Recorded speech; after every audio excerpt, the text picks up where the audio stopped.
Testing audio for Cats broadcast. Check 1, 2.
Of the Monroe County Stormwater Management Board. It's Wednesday, April 10th, 2024. And the first item for business is any public input for items that are not on our agenda. If you're in the room, if you could please come to the podium, or if you're on Zoom or Teams, if you could raise your hand. I'm not seeing Teams. TSD, are there any virtual attendees? We can't really tell. There they are. Okay. Seeing none. We'll have to skip approval of the minutes because we don't have quite a quorum yet. And let's see.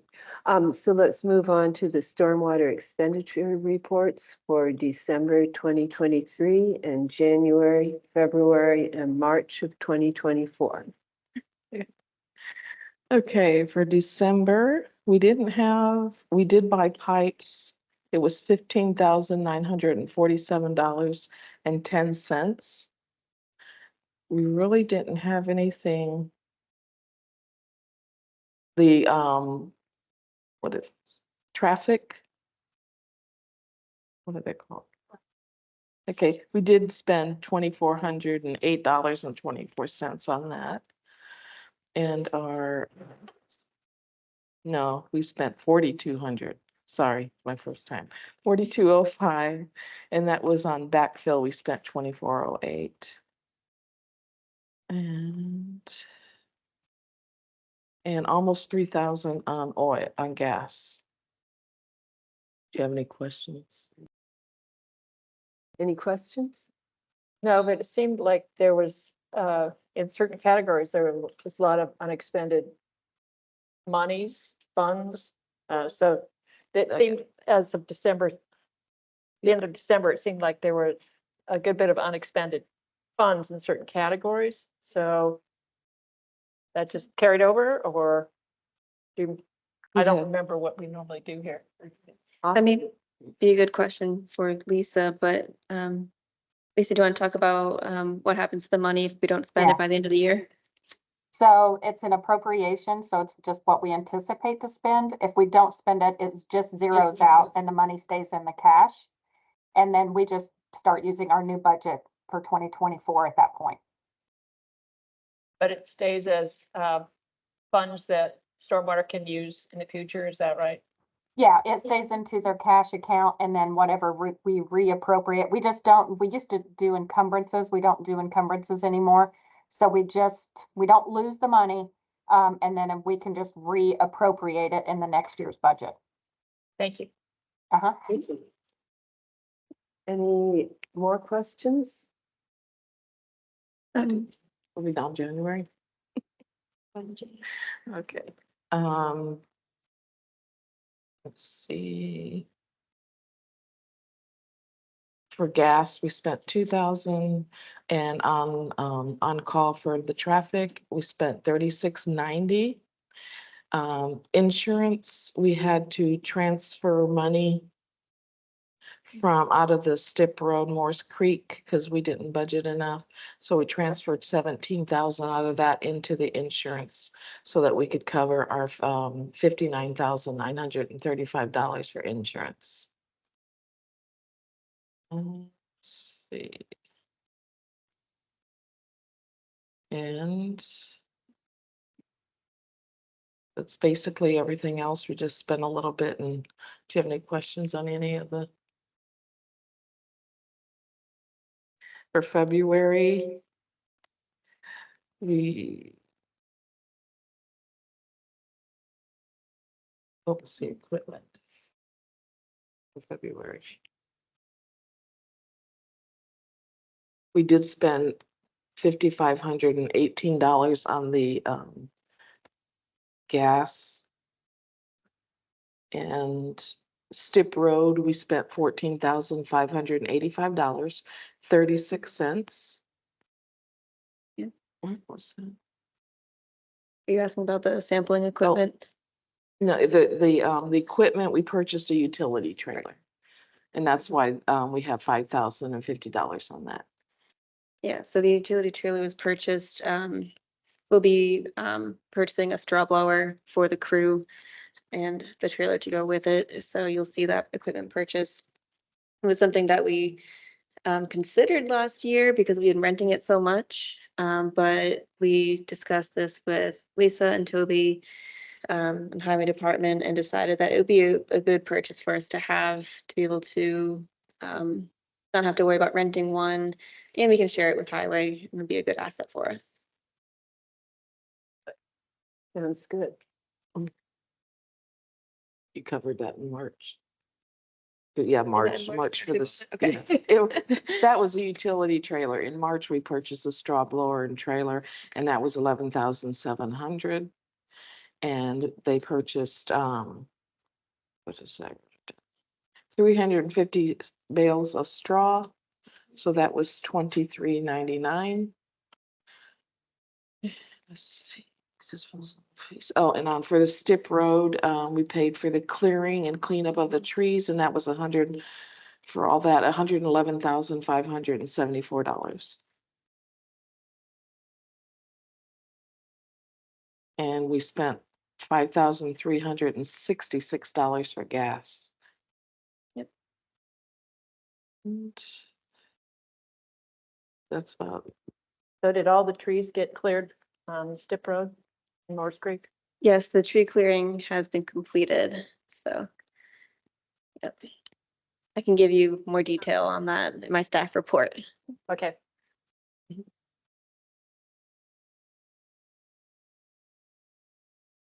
Any questions on that- expenditures? Yep, that's for 4 months of expenditures. Okay, yeah. Thank you.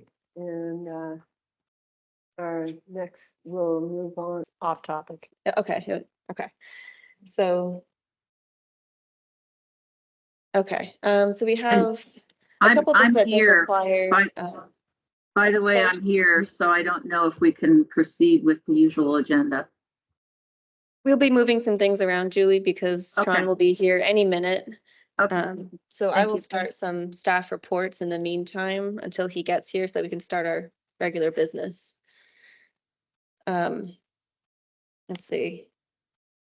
I can talk about a number of things, but I'm wondering if Martha, if you would like to do your staff report now, while we're waiting on our quorum, would that be okay?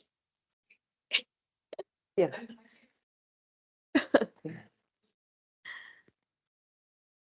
Please, Zane, yeah.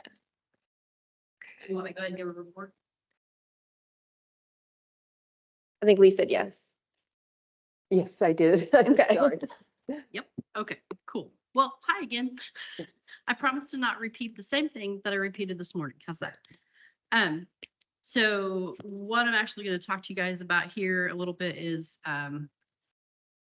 the allocated funds from 2023. Because of a couple of folks who backed out on contracts and things, we have about 5,000 going into this year that we did not anticipate. I just found that out yesterday. So we have a little bit of money that we didn't think we would be carrying over. So I don't know how you guys need to act on that or whatever, but it's right about $5,000. So there's that. We also purchased a no new-till drill. The district has not had a new drill for over 30 years. And we applied for a Clean Water Indiana grant and got $22,000 to go toward the $35,000 cost. We upgraded to an 8-foot from a 6-foot, added 3 boxes on the back, which means it can plant any kind of seed that's necessary, which was an issue that we kind of had with our older drill. And got a few other upgrades that will make it easier when we rent it out to folks. It's been rented out once. We worked with Van Horn and custom designed wraps for the side of the drill so that it identifies what it is, why it's there, and the soil health message and how to rent it and that kind of stuff. It's pretty cool. We're pretty excited about it. Bean Blossom Watershed project is live and active. We've had our first steering committee meeting. Our next one will be in Brown County as they're the headwaters of that particular watershed. I have brochures here that I will leave you all. The first phase will be the consultant that we've hired to do the planning of the actual writing of the plan is starting down the path of gathering the data and that sort of thing from all the partners and various aspects. And we'll be doing a windshield survey. That was divvied up amongst the folks on the steering committee, anyone who wanted to take a section of it. Most didn't, so that'll be my responsibility to get done. So if anybody wants to go drive around the Bean Blossom Watershed, we've got a date set toward the end of the month. We'll take you for all that. I will mention we are doing the Ray barrel sales. Again, I will mention that because that's something we've not been able to do for several years and we have the capacity now. So we're doing that this month. And the free soil testing with the Lake Monroe Water Fund and Community Foundation. Hey. So those are the big things that we have going on right now. We also, it's kind of become an annual thing now to give away trees for the county employees. And this year we ordered more trees. So we have 200 persimmon trees that'll go out in pairs, and we have pecans and walnuts that'll go out in pair bundles. We have about 50 left of the walnut and pecan. The persimmon we're all spoke for. So if anybody wants those still, reach out to me. You don't have to be a county employee, but that's where our first priority lies, is with county employees to give them away. Activities starting to pick up. We're getting requests for soil testing and lots of interesting mini grant questions. Some that you shake your head at and go, really? And others you're like, oh, that's a big problem. So that's exciting to see that coming about. I think that's it, really, pretty much. Thank you. Martha, I have a picture, an image up. Oh, yeah, yeah, You yeah. can't see it. Do you want to explain So that? can you guys see Yeah. that picture? Yes.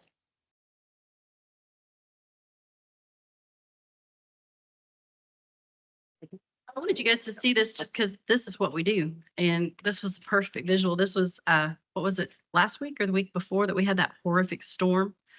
And it just was like nutsy amounts of water. And I had a young farmer send me this picture, captioned, cover crop versus no cover crop. Thought you'd like this picture. He's test piloting cover crop. And I think he's convinced that it'll work. He's going to decide after his yields are taken out. But that is a classic example of why we need cover crop on every field, everywhere, at a minimum. So it's just a neat picture to share. Did the map open? I can pull up the map as well. Yes.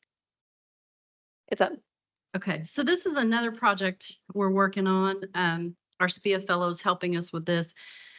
These are conservation on the ground projects that have been installed through Monroe County Soil and Water over the last about probably 5 or 6 years. Yeah, maybe a little longer than that. There's 55 on here right now. She's got a lot more to go. She's going to go all the way back to our 319 Bean Blossom where we had some of those. But it's when we get it done, you'll be able to actually just kind of tell it countywide where things are happening that we're doing or involved with. So that's something I think we've not been able to show real well. And so we decided we'd backtrack a little bit on that one. So that's it, unless anybody's got questions. Yeah, I have a couple, if that's okay. Sure. So this morning, you also presented materials to the commissioners about the rain barrels, and they were all up on small stands. Does the $80 cover the small stand or just the No, rain barrel? I wish it did. No, but you can put them up on blocks or anything. Everybody prefers to do them differently. And if you've got a whole system, like a lady just bought 3, and so she'll have staggering from higher to lower. Yeah.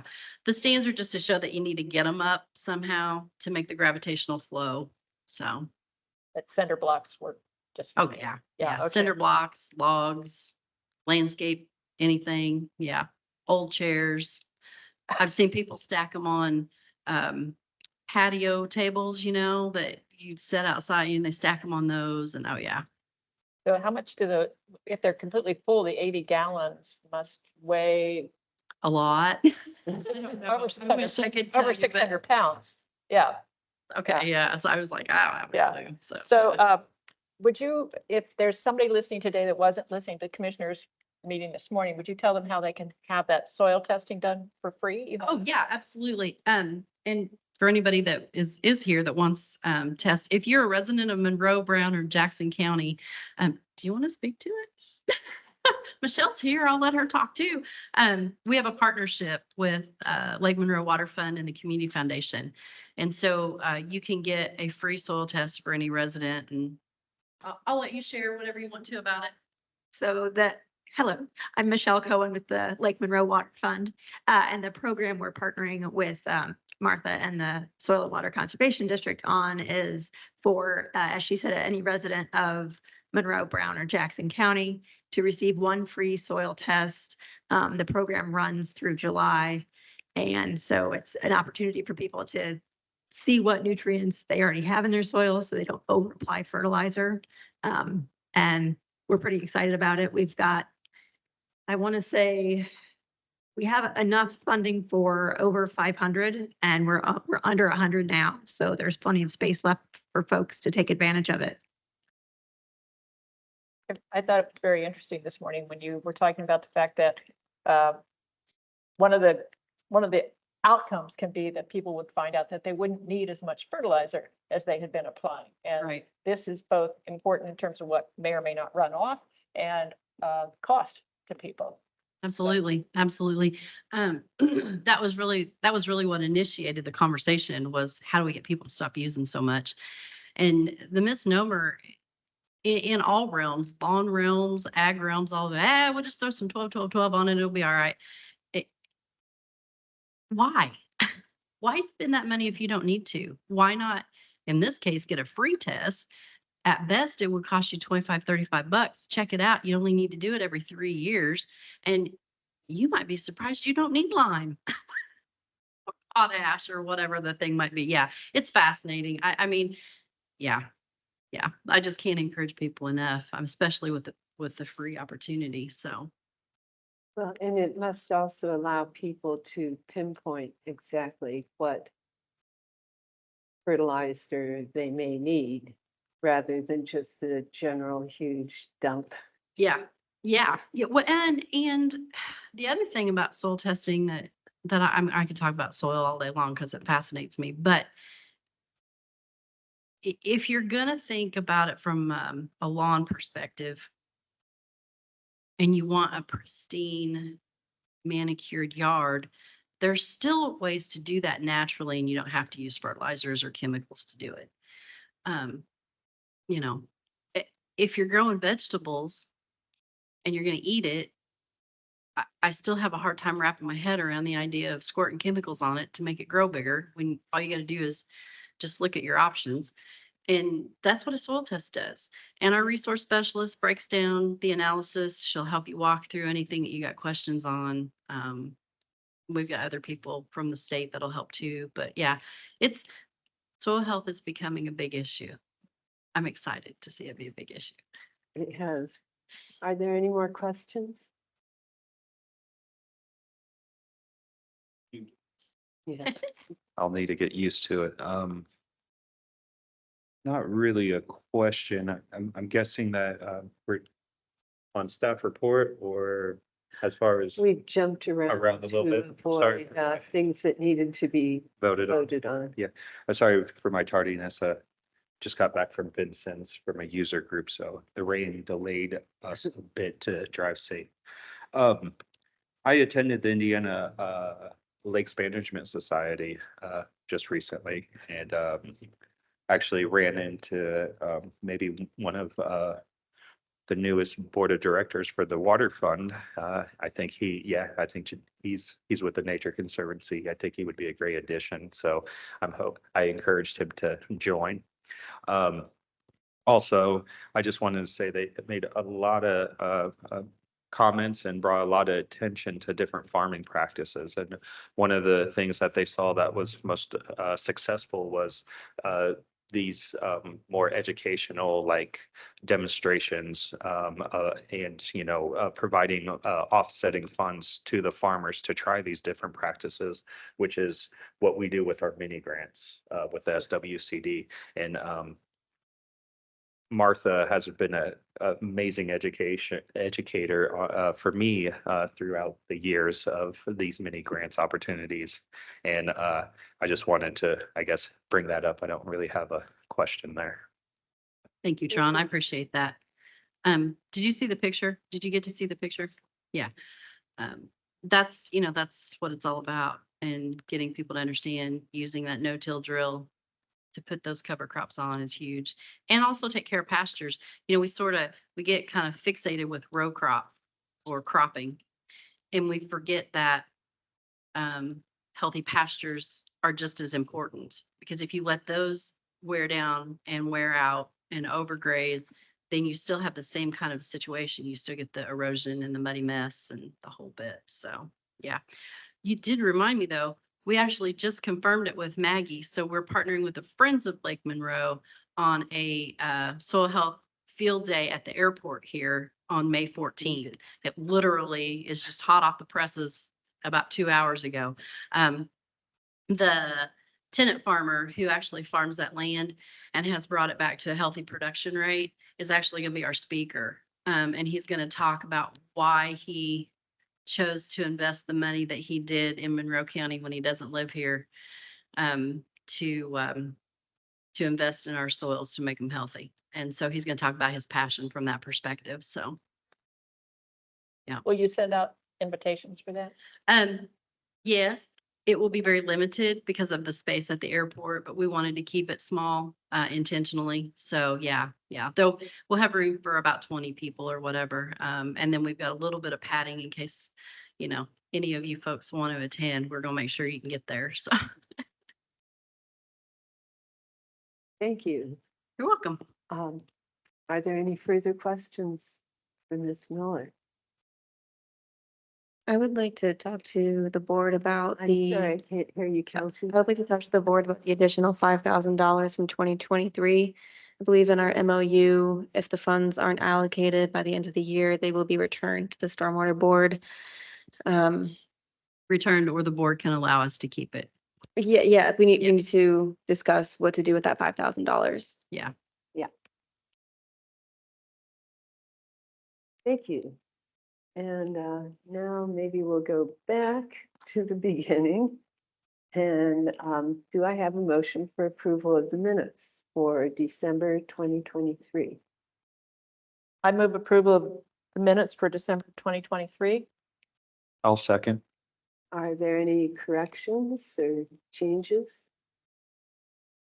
One of the things I wanted to encourage Ms. Kelsey or her staff to do is, we've seen this with the waste reduction district, that they're doing slightly more summary minutes. They're not having to do things verbatim. And it makes it both easier for you to do the minutes, and it's easier to read, I think, as I well. think so. And so if you could take a little stress off of yourself or your staff, please do. Ms. Donna with the surveyor's office compiles our minutes. So Tron, we can have that discussion. She's here, she's listening, so I think if we're allowed to do that, absolutely. I know we'll make sure, we'll check in with Mr. Schilling to make sure that that's a acceptable way to do the minutes. I know that the planning commission has to do them verbatim, so as long as there's not that compliance, then absolutely, I think you would see, she's even came off camera because she's like, Tron, stop talking, you can save me time. So, absolutely. Yeah, that's a good idea. I have in the past done verbatim minutes and it's a lot of work. All right, then We- there, You need a roll call vote yeah, since Julie's. and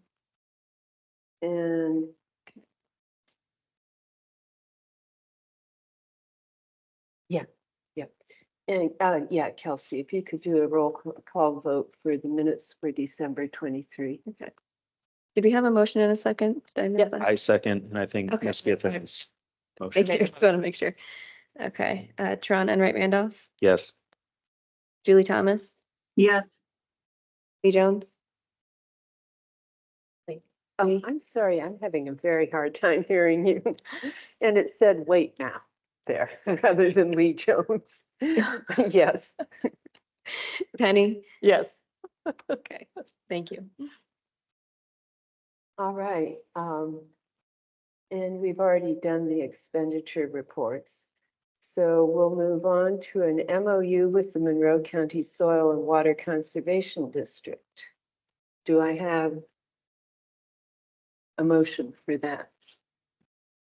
I move that we accept the memorandum of understanding between the Monroe County Stormwater Management Board and the Monroe County Soil and Water Conservation District.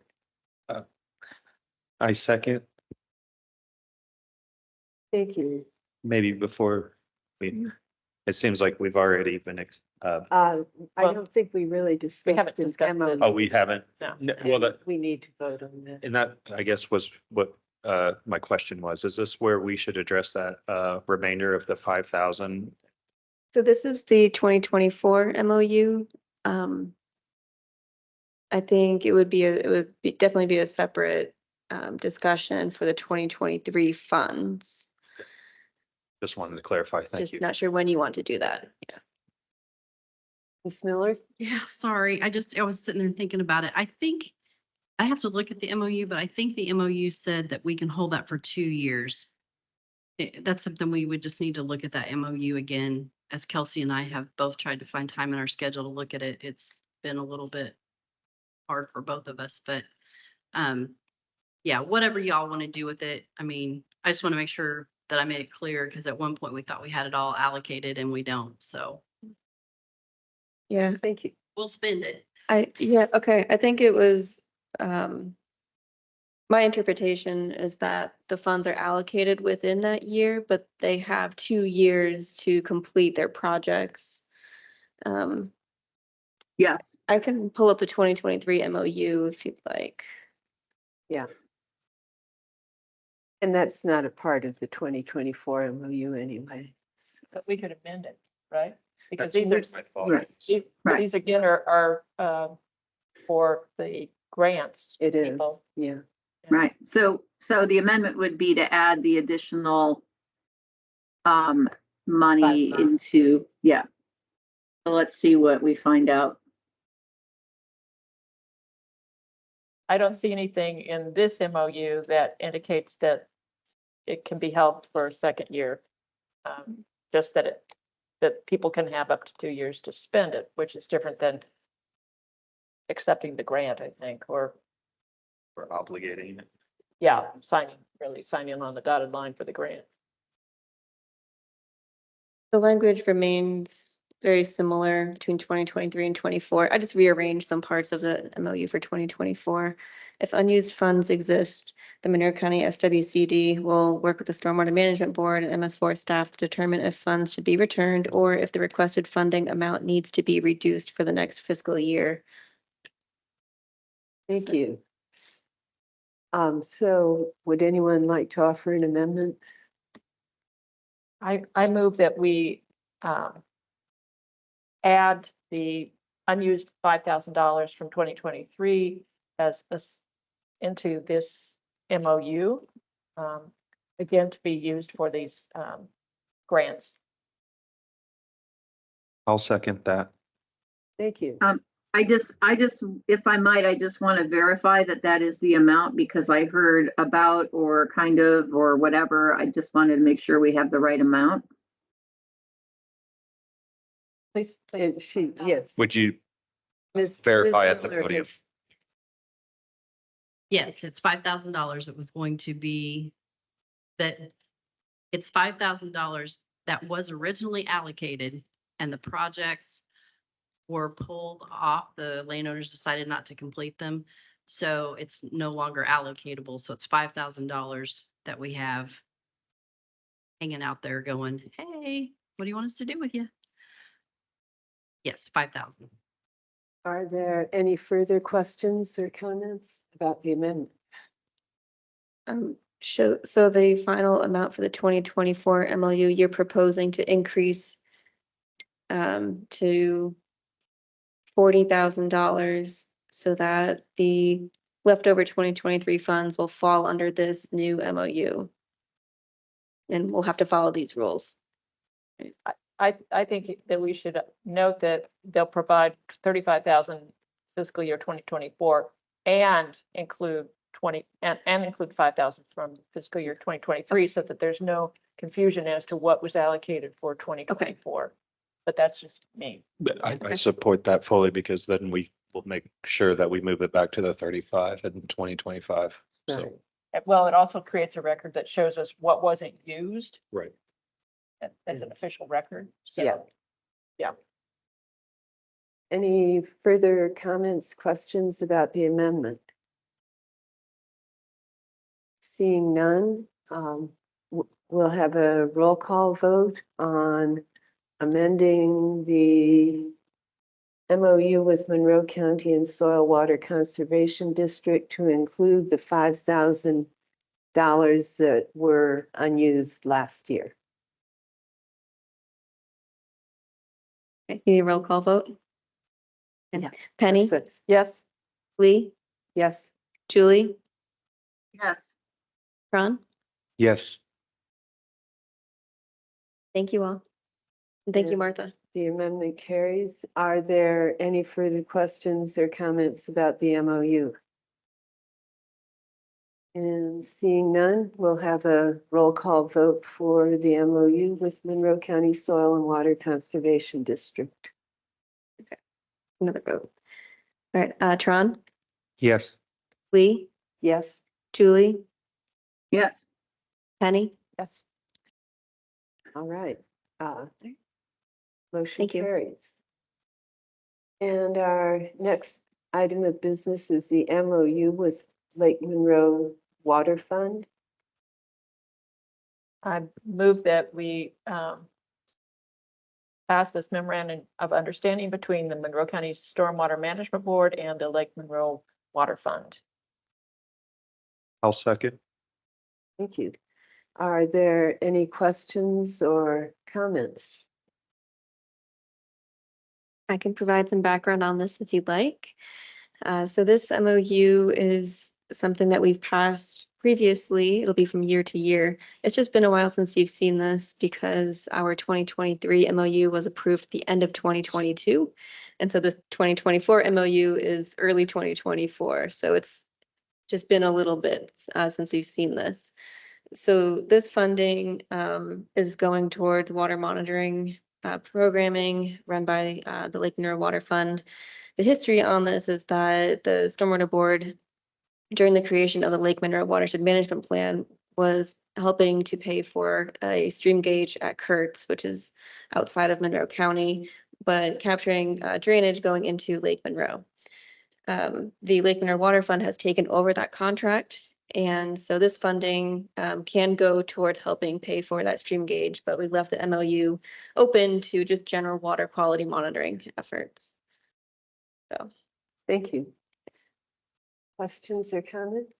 Just one, and I think it's notable to mention that, you know, after doing our watershed study, you know, 50% of our watershed is in Brown County. And there's also other percentages in other counties. It touches 5 counties, a very small amount, Johnson County. But I think if we really want to protect that area, we're going to have to figure out how to offset some of the costs. And I think this is a good way to just demonstrate that moving forward.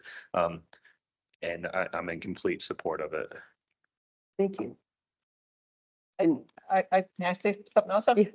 As commissioners, we're often criticized, saying that we only take care of or represent people in the non-urbanized area of Monroe County. And I want people to understand that the majority of people that get their water from Lake Monroe live inside the city of Bloomington. So we are taking care of a lot of the non-rural residents with this kind of move. yes, Absolutely. But I appreciate what you said about that we draw from so many other counties too. Yeah, I mean, that educational outreach that we've been conducting, or I shouldn't say we, that the people in this room have been conducting is very significant. And if you talk to a lot of folks, you know, they probably generally think that their water drains in Lake Monroe, which isn't the case either. But yeah, with our efforts of trying to protect the lake, the watershed is only going to really help the water resource that we have in Monroe County and for the city. So sorry, you touched on something I'm very adamant about. So I affirm everything Commissioner Githens just said. And I know we all share that as well here. So yeah, I hope I could speak for all of us. are there any further questions or comments? Commissioner Thomas?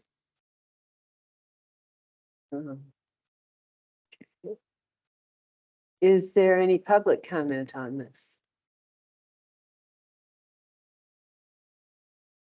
Seeing none, could we please have a roll call vote on the MOU with Lake Monroe Water Fund? Ron, Yes. Julie, yes, Penny, Yes. Lee, Yes, thank you. motion carried. And thank you, our- Michelle, for being here. Our next order of business is an agreement with Shrewsbury for Baby Creek LOMR and 401/404 permitting. Do I have a motion? I move that we approve the agreement with Shrewsbury for Baby Creek LOMR and 401/404 permitting. I'll second. Thank you. Are, Okay. do you have a presentation about that? Yes, I can talk a bit about this. So this will be an amendment or on an existing contract with Shrewsbury for design of two of the Baby Creek low water crossings. So this has been a project that has been in design for many years, as you can, and it's complicated because to replace a low water crossing with a bridge, actual structure, you're going to have an impact on water flow within the floodplain of that stream. So the design of these structures did include significant modeling to show how much water would be backed up from these structures and the approaches. And we acquire flood easements from the property owners for any new area that would be inundated. That's all been completed. Shrewsbury has those models. But after receiving feedback from the planning department, we thought it would be prudent to go ahead and formalize this through the proper procedures with DNR. Previously, they had told Terry, my predecessor, that it wasn't required, just notify them when we start. But this would document those changes in the delineation of the floodplain in this area. So you'll see in the explanation, there's going to be a period where we need to talk to DNR about what they even require, if this is even going to be required. And that requires a little bit of modeling to start with. So this could be a smaller contract. We may not spend all the money, but we're budgeting for worst case scenario so that if DNR decides to, what they want from us, then we will have this contract ready to complete everything that they would need. So the total amount is $57,840.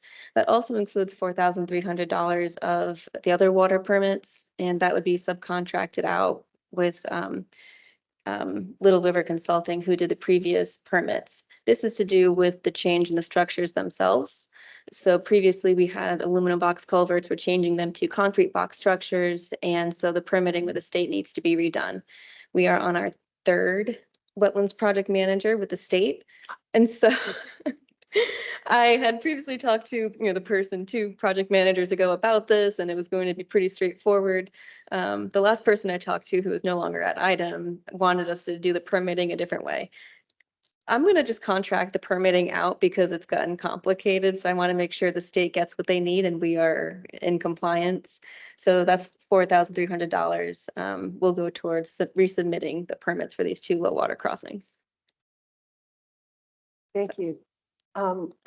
Would you like to remind us what LOMR is? Yes, it's a letter of map revision, and we have Tammy from planning here, our floodplain administrator, who is very knowledgeable about these processes, learning a lot. And so basically, we'd be revising officially the flood maps for this area. Thank you. And Ms. Behrman is our flood person. Yes, What? our flood expert. Yes, floodplain expert Yes. within the planning department. And are there any questions or comments about this? We didn't specify the amount. No, we didn't. I'm sorry, that was I mine. just. No, sorry, I should have We included didn't that. actually know it. I think. Well, I'll offer Then- a friendly amendment that we include the total amount well, at 57,840. you can just revise my motion. Okay, We don't- I'll still second. Yeah, no, I wish to revise my motion to include the fact that this will be a not to exceed price of $57,840. My second stance. Thank you. And is there any public comment on this item?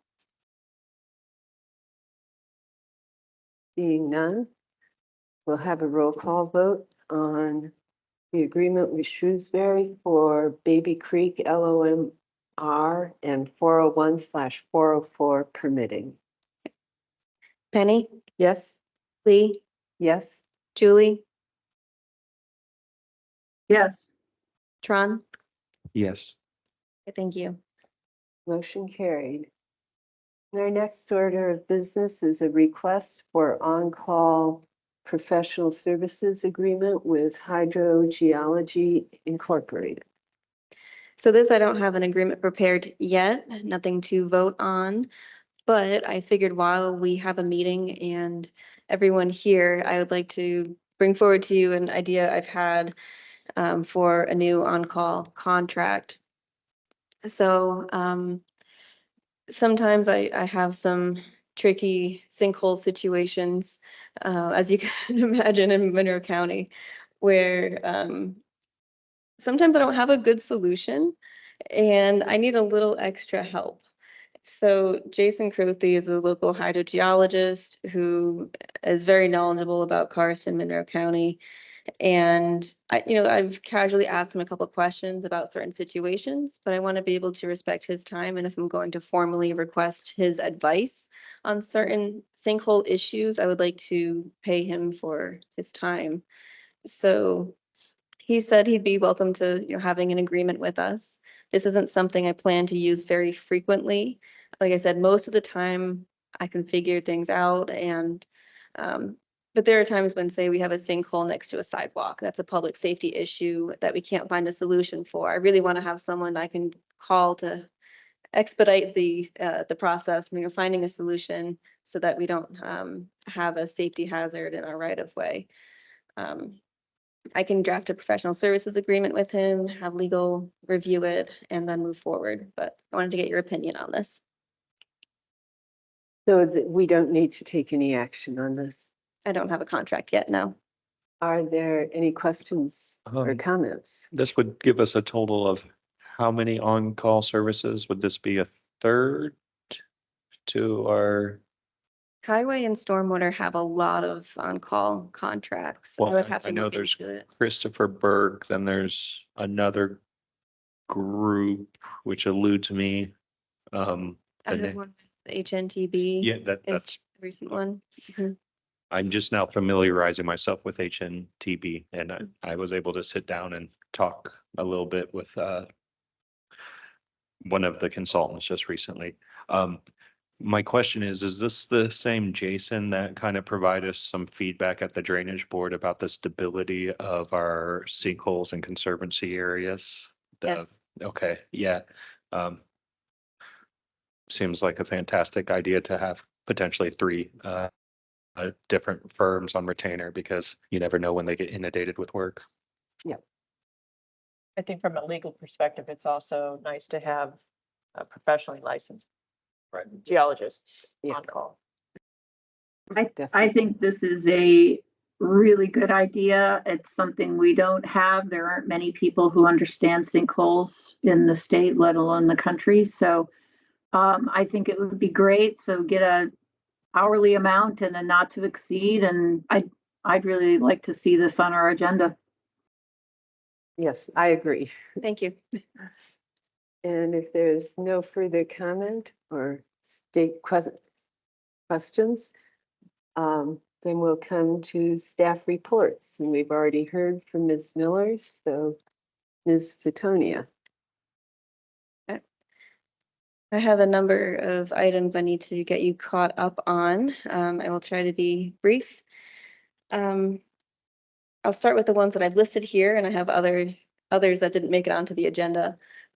So the first item is hydraulic modeling for Bean Blossom Creek. This was a contract with, it's a task order under our on-call services contract with HNTB that was approved last year to perform modeling in 2 areas along Bean Blossom Creek where we've had issues with the creek undermining or eroding up to our roadway.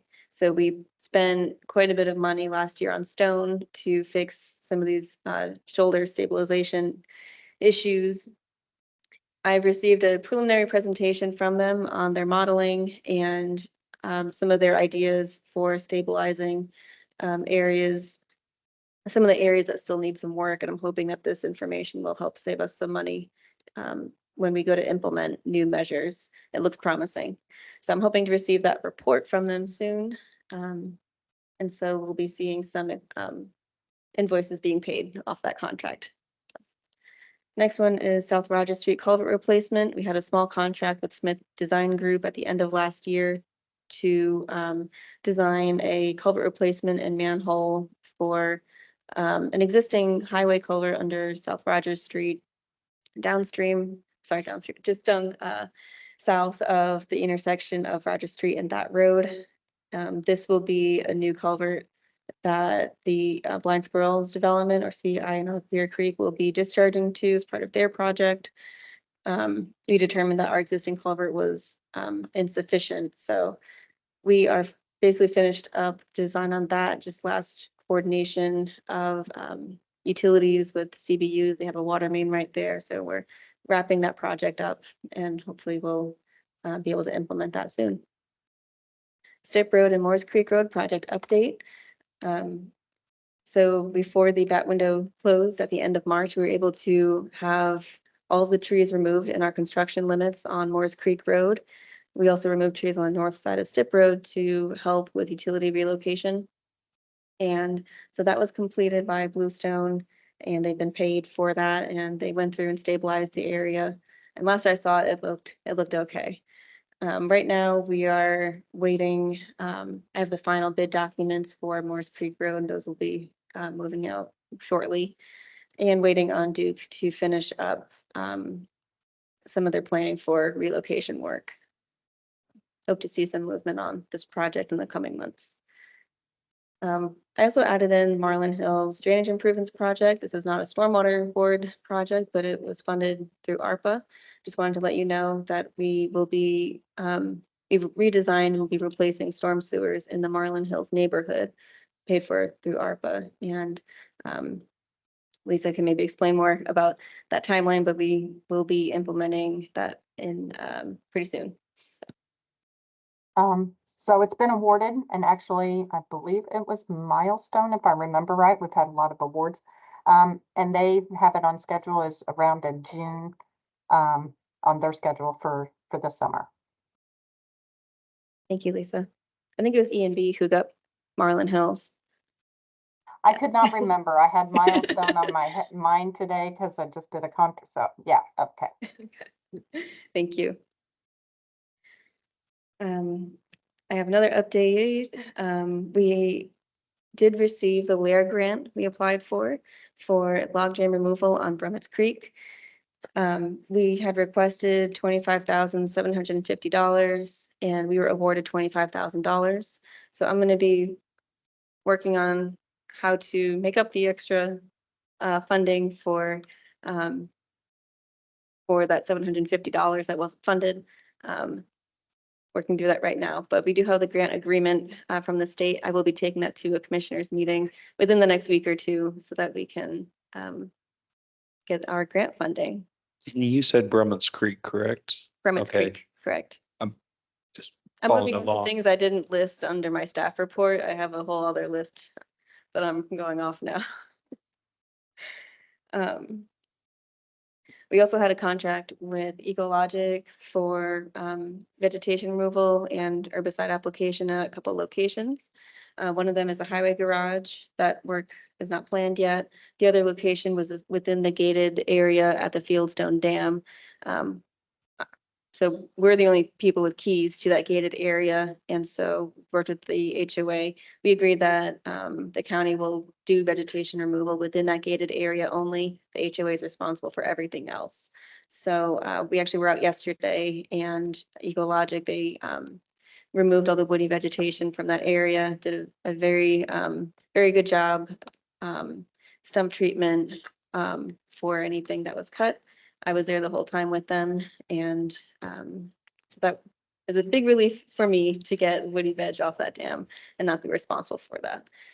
And I will update you once the other part of the contract is planned. Okay. Oh, another update about our crew. Yesterday we um, went through a confined entry training. I was able to coordinate that with City of Bloomington Utilities. I've just had a hard time finding other local entities to help us with a training like that. So it's great to have the crew trained for confined entry, and I'm going to be working on purchasing the equipment needed for confined entry. It's in our budget this year, so you'll be seeing that soon, purchasing air monitor and other equipment for that. I also want to talk about equipment. Speaking of equipment, our Gradall has been down since October 5th of last year. It has definitely hindered, our crew. It definitely are not able to work as efficiently, as quickly without our Gradall. And I just want to make you aware that we still don't have it up and running. They purchased a specific attachment for our mini excavator at the end of last year that has been helping with some of our ditching and drainage projects, but it's nowhere near what we could be doing if we had had our grade all the past 6 months.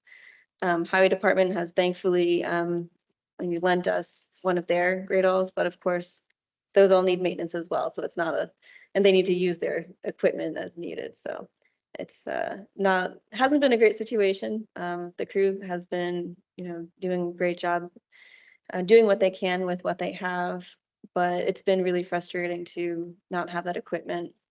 We were promised it, February or so, and we still don't have the correct part for it. So I just wanted to make you aware of that. And Lisa, if you have anything you want to add about the grade all our equipment. No, the only thing I was talking to the crews, and it's something that I think we really need to look at. It's a huge expense. We use it quite often, but it seems like there's really no competition for this piece of equipment. It's one company, so our hands are a little bit tied.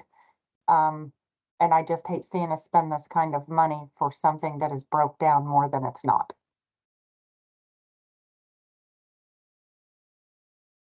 How old is this piece of equipment? We bought it in 2017, I believe. Oh, and it's breaking down Wow. much? Yeah. Is that what you see with other pieces of equipment? So I think we have issues with the county highway one also. One of our older ones that we have, it's older, but it seems to work a lot better than the way the newer ones are built. And I think it's a change of the times. I mean, I really do. I'm not sure anything's built the way it used to be built. So it's just, I don't know what, we've talked about different avenues that you can take outside of a gradall. What's really good about the gradall is, when you have the trees down and everything, you can drive this piece of equipment 40 mile an hour to get to where it needs to be. If you get into it, the only really other option is a piece of equipment that you have an apparatus that you put onto it.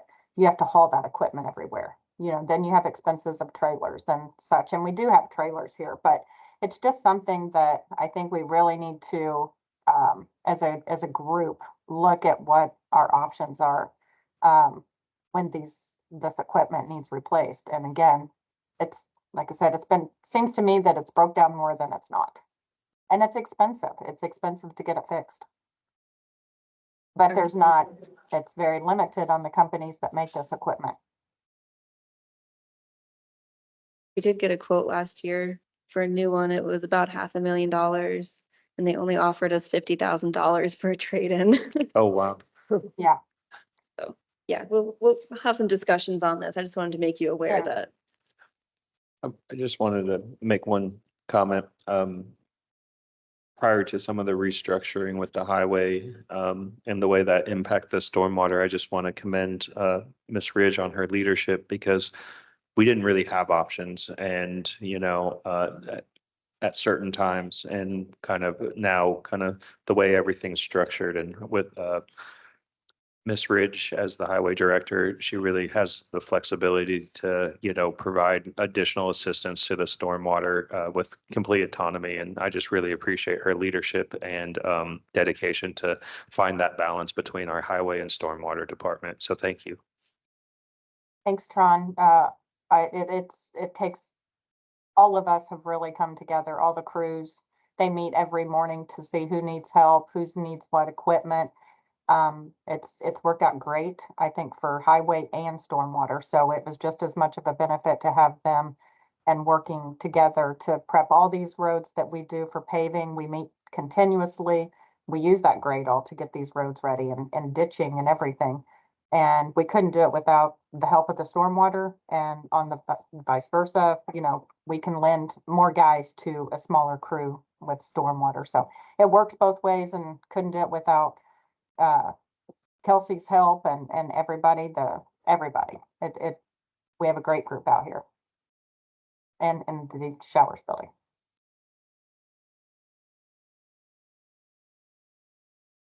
Is I that, have one more update. So sorry.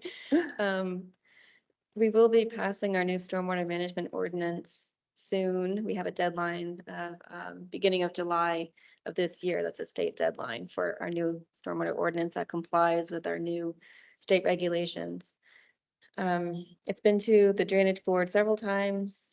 We've had internal meetings as well, and still ongoing internal meetings trying to sort out some of the intricacies between our planning ordinance and our stormwater ordinance.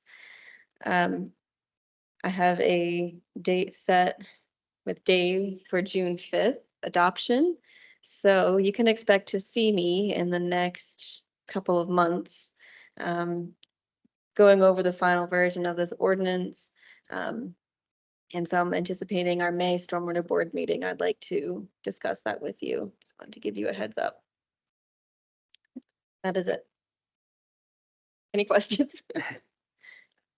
I just want to compliment you and Bluestone for getting the tree removal done before April 1st. I know that if had not been done by that time frame, it would have held things up. I also wanted to extend another compliment or thank you for the log jam. I know that's been something very difficult to tackle, and it's great that you found some maybe out of the box solution so it was just real great. I don't know how many different agencies we had to kind of work through to achieve this, but Kelsey was notified. She mobilized, brought in other folks to figure out different types of solutions, and procuring $25,000 to help remedy the situation is amazing. So thank you. any other questions, comments? Then we'll move on to Ms. Penna. Okay. Erica Penna, Stormwater Inspector, will do a presentation on her construction stormwater updates.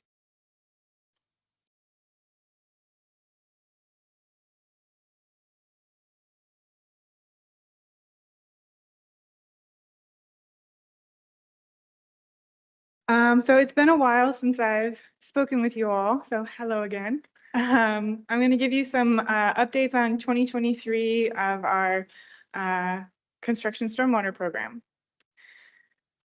So there are permitted construction sites throughout the county. You can see from the map that they are mostly concentrated on the west side and south of the Bloomington area. As of the date that I created this map, which was April 5th, we had 39 active sites and 44 hold sites that hadn't started yet, or inactive sites which had started and are kind of at a pause or towards the end and haven't fully closed out their permit yet. And in 2023, I closed 25 construction stormwater general permits in Monroe County. So that's a good number. I anticipate with the spring coming, we'll start that flurry of closing out permits as they get their final vegetation in place for 2024. In 2023, I completed 155 official inspections for our active construction sites. being that I was out for a few months, I think that's a pretty good number. I anticipate 2024 being about the same or hopefully more. A lot of the common issues that I saw were tracking, which we always try to get them to fix their offsite tracking. So that's when they're leaving their site, all their equipment or the personal vehicles of people working on site carry mud. That sediment from other construction activities moves off-site, which we don't like to see on our roadways or on adjacent properties. So really on top of them with preventing that, maintaining their perimeter controls, whether that is silt fencing. So it's water can flow through it and it holds the sediment back. Or sometimes there'll be like a coconut fiber roll or some kind of a straw wattle filter roll that does the same thing. And then also working on them with getting their temporary and permanent stabilization measures in place in a timely manner. So they need to have temporary stabilization initiated if there's going to be 7 days of inactivity. And sometimes that's unanticipated. They don't anticipate not being active, but they still need to have some temporary measures in place. So the goal for 2024 is to continue to inspect all high priority active sites on a quarterly basis. I do tend to hit all of the sites on a quarterly basis, not just the high priority ones. So that's good. Any questions about the permitted sites? Yes. Yes. I'm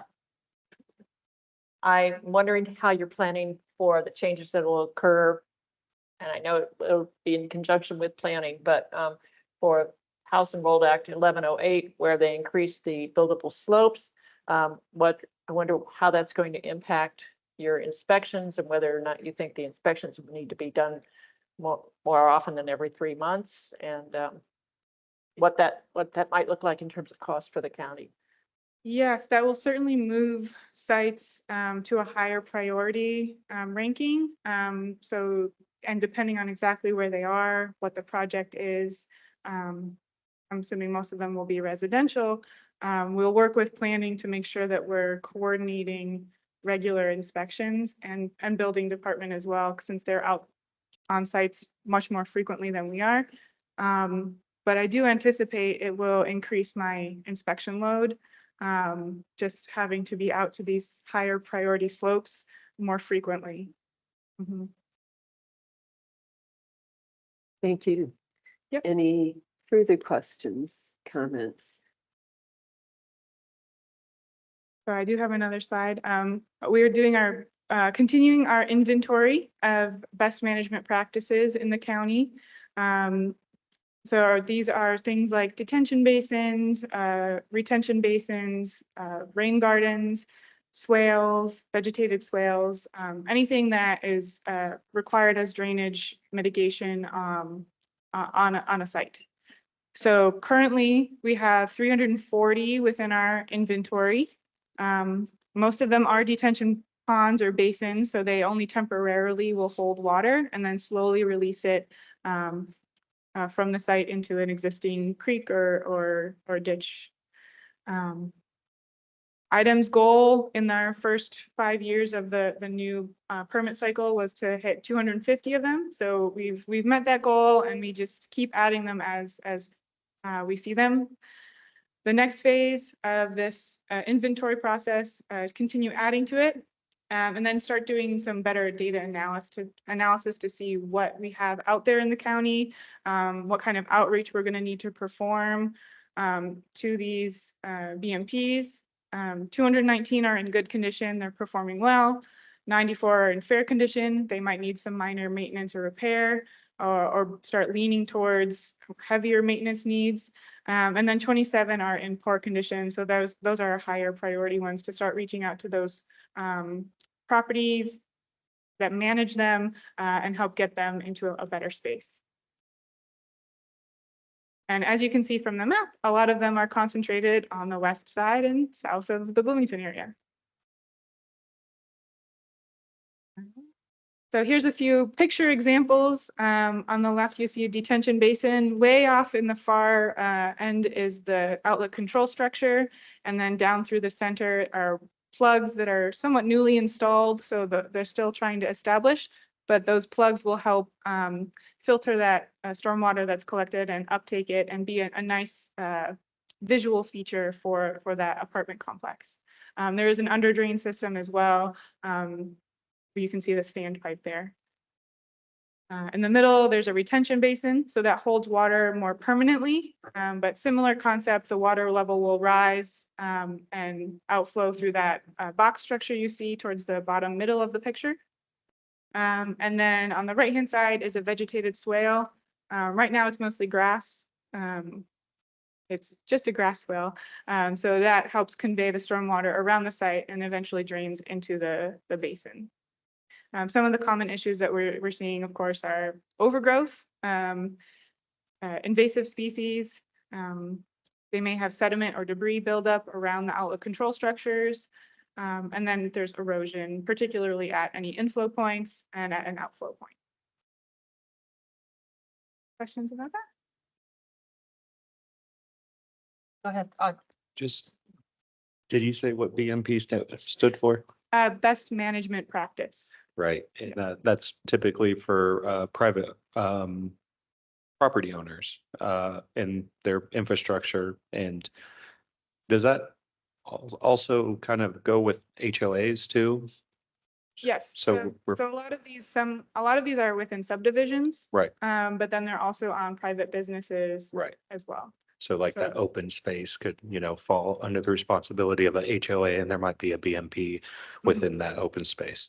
I don't know how great Adam is at forecasting what I'm going to say next, but I'm sure he knows now. At our SWEET Stormwater Environmental Education Team, I think I said that right, meetings, we have a good group there. We also kind of have the city involved as well, and also the university. And we're all looking at different ways to maybe tackle the same issue. And one of those are HOAs. And what I was speaking out loud about was maybe setting up an outreach program for HOAs like we do with the developers and start trying to educate them, and also, have maybe a booth on the side that then they can come look at these BMPs that are more to that one particular lot within a subdivision that is under an HOA. A lot of these conversations are being brought up at a plan commission level, and we don't really have any capacity or any way to intervene in that except for our educational outreach. And I think if we start targeting HOAs throughout the community, that could really help with that educational effort of how they should manage this private infrastructure.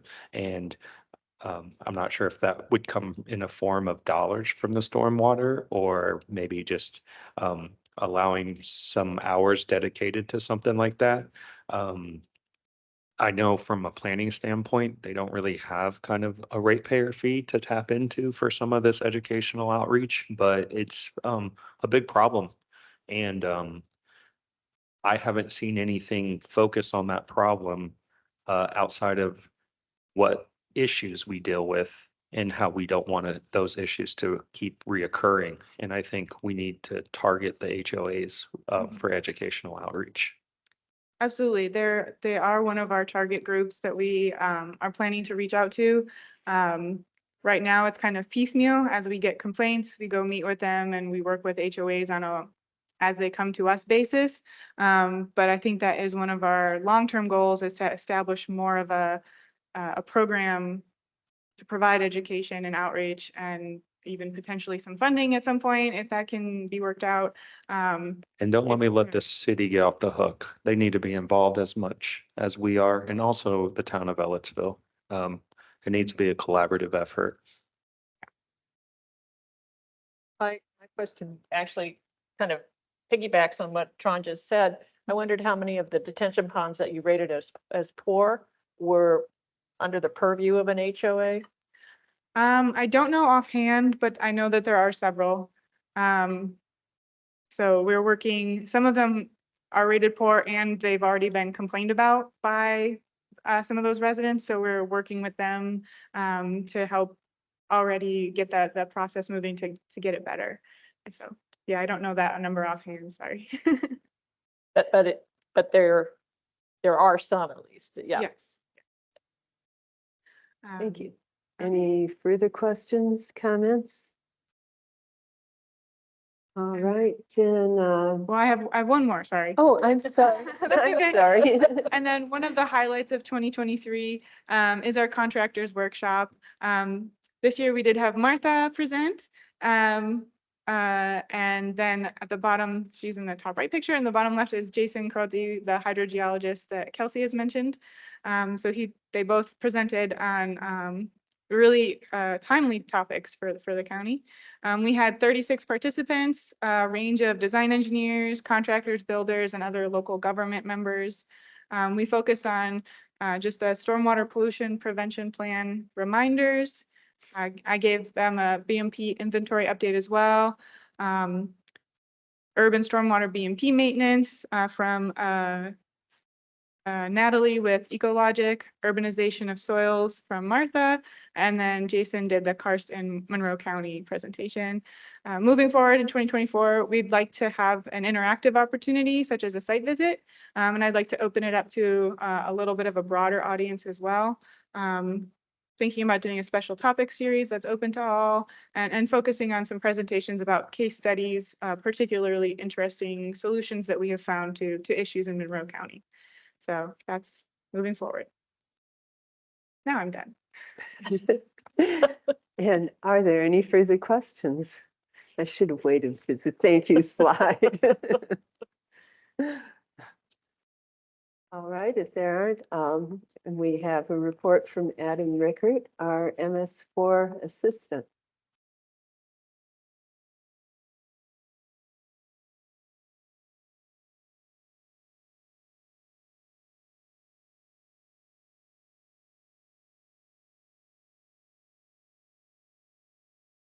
Okay, thank you. I would like to do a review. We completed the annual report recently, and that was submitted to IDEM. So what the form this year is a lot scaled down in terms of previous years, what the information that was necessary to submit, but I wanted to give you a little bit more in depth beyond that. So I chose to start with minimum control measure 6, which is required by our permit for municipal operations, pollution prevention, and good housekeeping. So this area to the your left for the requests, want to really emphasize the importance of our stormwater crew. These are requests that we received, and we make a point to respond to those as quickly as possible. And if at all possible, close those out as quickly as possible too. That's not always the case. Some of these drainage improvements are, longer term. So that's why we have that 88% completion rate for 2023. And with the brine system became operational last year, that has worked out well. We have had a training that wasn't during 2023, but I wanted to make sure that for our brine system, we didn't have any influence to our ponds at the highway garage, that we monitored those. So happily, there wasn't any influence. We had one minor salinity reading, and we looked at it, our process, and we evaluated how we can do that differently, so that when we clean out the brine system, we want to be careful to ensure that there's not any influence to the ponds. And then with the street sweeping debris, that's reflected in the column. When we do street sweeping, we have all the routes in cartograph, which help us keep track of, make sure that we're doing this efficiently and we're covering the county. So we had 800 tons of street sweeping debris taken to the Sycamore landfill in Terre Haute. And then for the annual training that we do for the highway crew, stormwater crew, and the Cars Farm Park maintenance employees. Last year, I emphasized the spill prevention and spill response that in any given day, it's always possible that you're gonna have a spill. It might be a minor spill. So I want the staff to be prepared for that and, to respond to that appropriately and ideally not have the spill in the first place, that we're preventing that. But as we move forward, for the training may change a little bit where for this year, I want to emphasize for the crew to be comfortable reporting if they see something that needs improvement, whether for drainage, that's brought to the attention of the supervisor, and that we can ultimately track that. That there are eyes and ears, and they see firsthand what improvements need to be done. So I want to try to emphasize that moving forward. But once again, the stormwater crew is a really important part of MCM 6. So.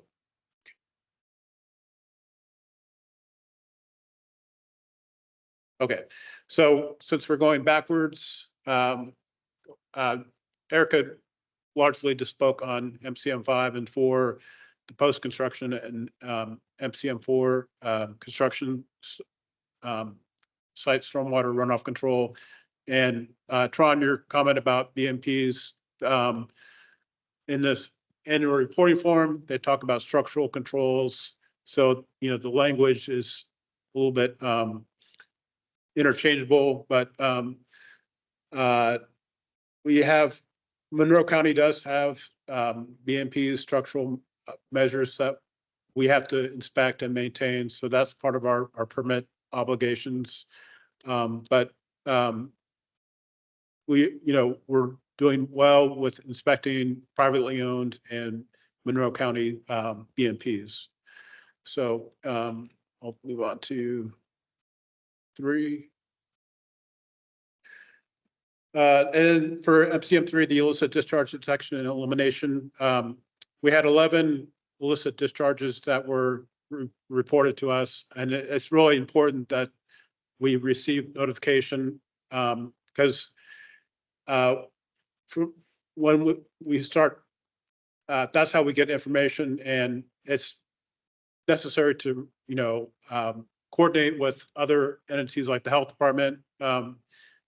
Of those 4, and when it says records, that basically means cases. That's just the terminology in OpenGov. But for those 4 health department records or cases, 2 of those for septic systems, 2 of those for sanitary sewer situations. So it's important that we coordinate whether we're sampling for E. coli.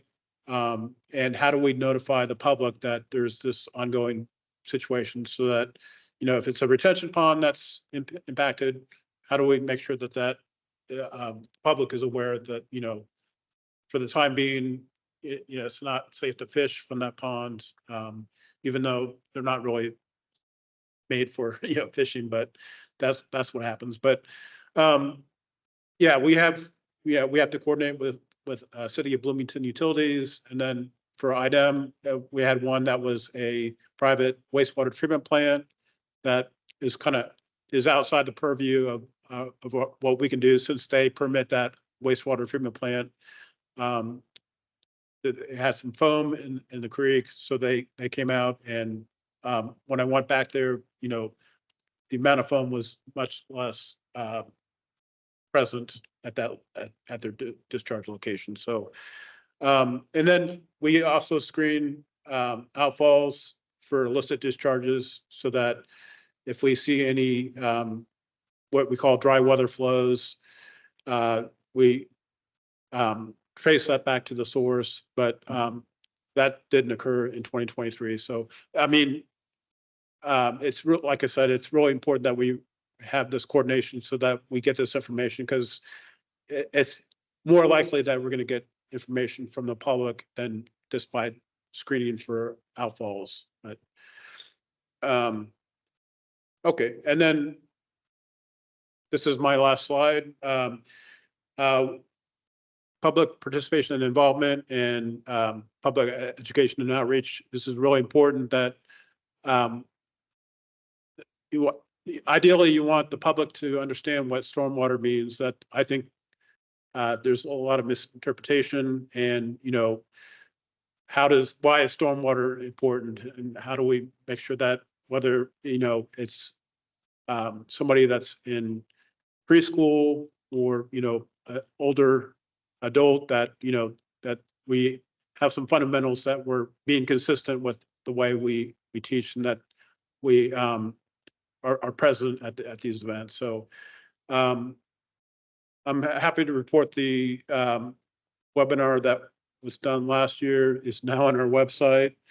So it was kind of lost for a little bit, but yeah, we want to try to do that more often so that we have different types of events that are catered towards all ages. And I'll just put a plug in for tomorrow.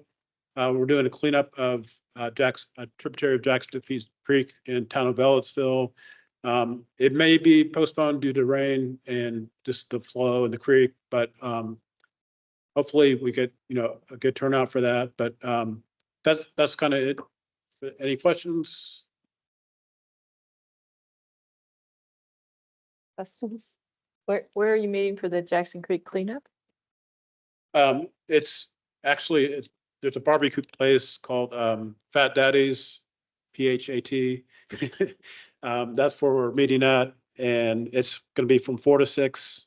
And we're coordinating with Dylan, the new MS4 coordinator with Town of Ellettsville, and that's going well. Try to identify areas that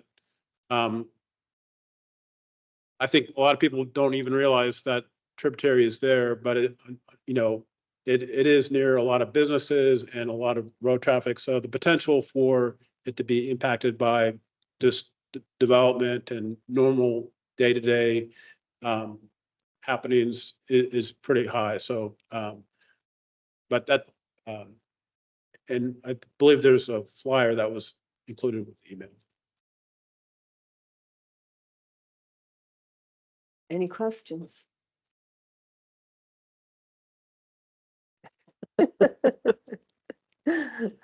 Thank you. Thank you.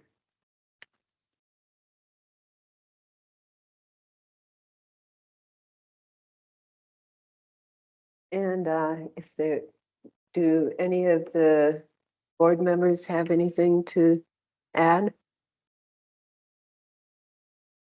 Just kind of with my open thought earlier, as you can tell, there's a huge workload demand on our stormwater team already. So, maybe that could be something for one of our nonprofits out there to help facilitate a HOA focus group workshop. Just putting that out there. I did identify one of the groups by name, and I won't do that on cats, but they're in this room. So. All right. Anyone else? Okay, then we are adjourned, and our next meeting will be on Wednesday, May 8th, 2024 at 3 p.m.